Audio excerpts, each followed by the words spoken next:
You shall not be afraid. Psalm 91 is a psalm that I would recommend memorizing. Psalm 23 is one you should probably know as well, and it's shorter, so if you don't know it, start with that one. They're both do not fear psalms. David says in Psalm 91, "My God, in him I will trust." How can David trust that the arrow or pestilence, that they're not going to get him? How does he know that he can trust God as his refuge and fortress? David can trust because he abides in the secret place.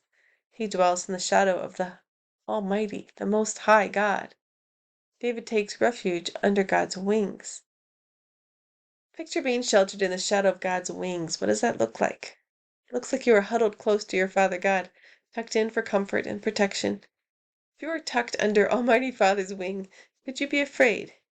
Is there anything that could make you fear? Would it matter how near anything seemed to get? Could you possibly be in harm's way when you abide that close to God? What could possibly be something that could cause you to fear if that was your reality? I would think that the possibility of you or God leaving your position would be a fearsome one if you are relying on God, truly, fully relying.